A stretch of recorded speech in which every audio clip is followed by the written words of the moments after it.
The Histories of Herodotus, Part 4, The Burnt Temple, dedicated to Arcania and Serena. Hello, this is Bertie. Last time I told you about a country called Lydia that existed in ancient times in the place we now call Turkey. Much of what we know about Lydia comes from the Histories of Herodotus, but there is also evidence from archaeology, which means digging into the ground to find relics from the past. For instance, you can see gold coins from ancient Lydia. Some of them are now in the British Museum. The capital of Lydia was Sardis, and if you go to Turkey, you can explore the ruins of this ancient city. And not far from Sardis, archaeologists have found impressive tombs of the Lydian kings, including Gyges and his great-grandson Alyattes, who features in this story.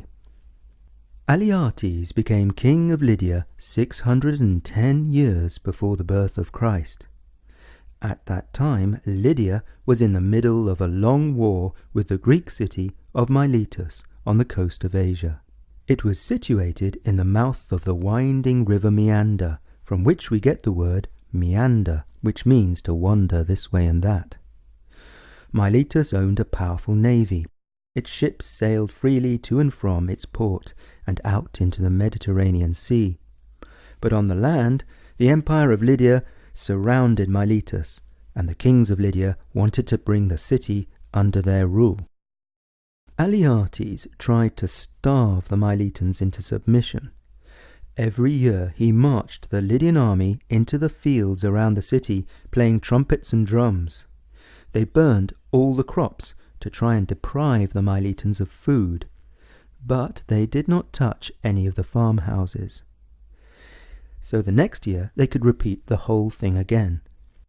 In the 12th year of the war, his soldiers accidentally set fire to a temple dedicated to the Greek goddess Athena. Not long after the temple's destruction, King Alyattes fell ill. Coincidence? Well, at the time, lots of people thought that his illness was the revenge of the goddess.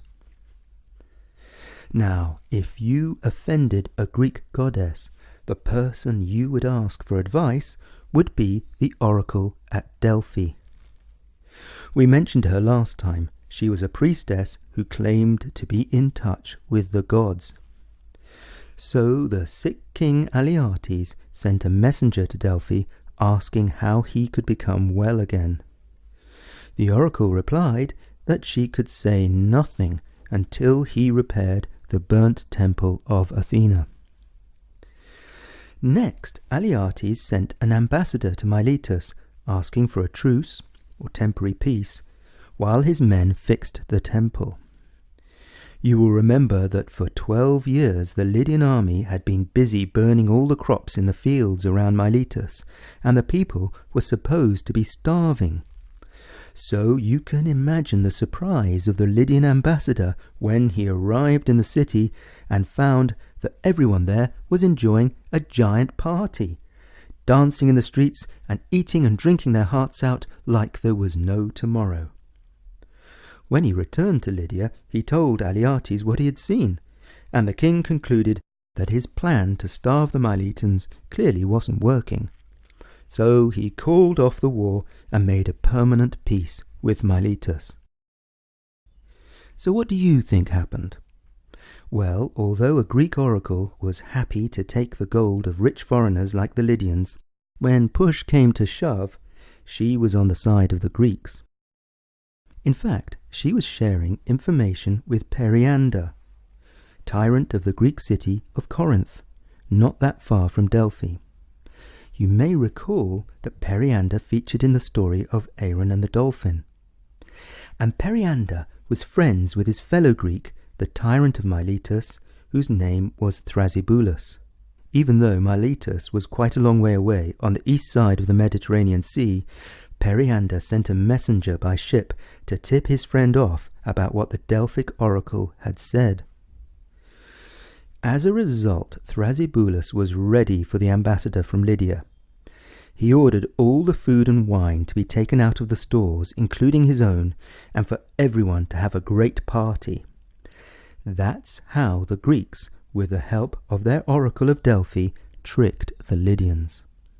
After that, King Alyattes became well again. What do you think happened? Was his illness and recovery just a coincidence, or was it to do with the burning and rebuilding of the temple?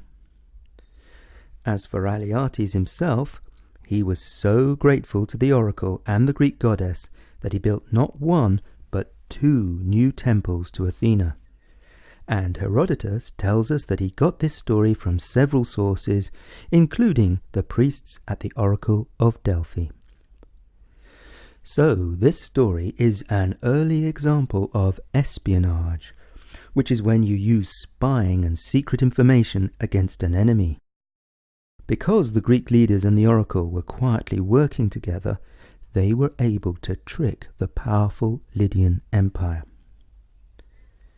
And I am delighted to dedicate this story to Arcania and Serena, who share their mum's passion for stories and for writing.